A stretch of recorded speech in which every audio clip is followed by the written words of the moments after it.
Katherine has a brilliant new series on Netflix called The Duchess, which she stars in, but also you wrote and you produced, I think. Amazing. Yes. And the feedback has been incredible. You must have been pleased with that. I'm really pleased with it.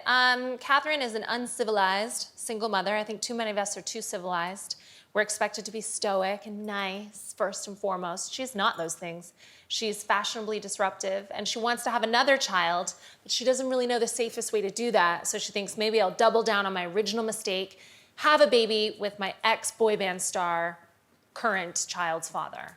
To an extent, or to a small extent, this is based on you, of course, because you are a single mum, and when you came over here with Violet, you were on your own, and you kind of liked that, I think. You enjoyed that. I loved being a single mother. That's the central relationship in the show. I'm really tired of rom-coms where I see, oh, if I could only get a man, and that's never been my story. I mean, I fall in love with them accidentally now and then, but I don't seek them out. I just want to hang out with my daughter. And those were the most cherished times in my life. When she was little, it was just the two of us. I loved our life so much. And now she's getting older and she doesn't like me that much. But that's what I got a husband for. Yeah. How was it when you were first here and when she was going on? Were people kind of weird with you about being a single mom, about the fact you enjoyed being single? Well, at first, I think there's a lot of shame attached to, oh, you couldn't keep him around. I was like, he left because I begged him to. And they think single mothers don't have options. And they think, oh, how sad, you couldn't keep your family together.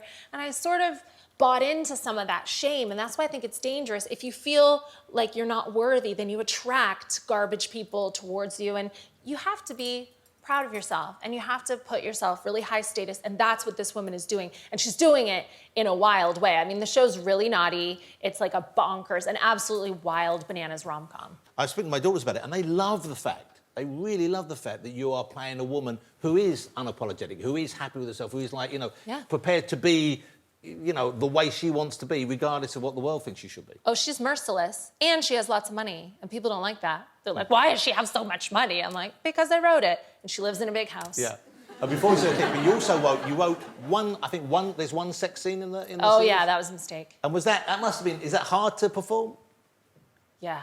You wrote it for yourself? Yes, I felt like she has a boyfriend, and I felt like you needed to believe in the intimacy of that relationship, so I wrote a sex scene, and I just figured it would be fine. I just thought, why try to be a good actor? Just be fine. You don't need to be Judi Dench. Actors creep me out because they're rewarded, they lie.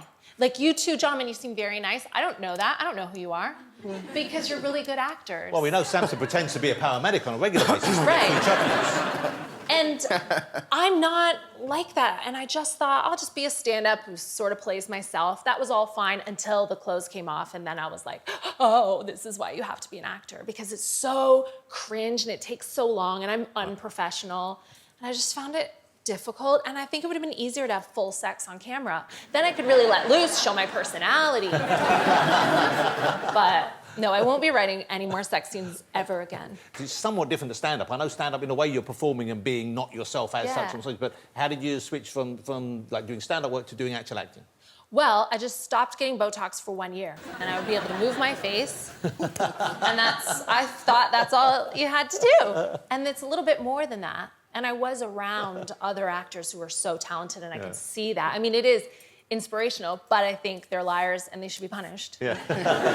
Claire, you ever done the acting? Yes. Oh, God, I'm desperate. Really? Oh, desperate to be an actor. I mean, I've played very challenging roles, actually. In a film called Dream Horse that was meant to come out this year, I played a character called Claire Balding, and I know, it was quite a leap, Quite a stretch, yeah. And did you stop getting Botox for the role? Because then you can't overdo it. You know, I haven't had Botox.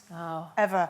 And I probably should. I'm not ruling it out. Yeah. But I can, therefore, everything moves, unfortunately. When you have Botox, it's impossible to overdo it, because you can only make one face. Do you know, that's a really... I could use that as a reason for having it. Yes. I could say to Alice, look, you said I overdid it in that role where I was playing myself, I thought quite convincingly.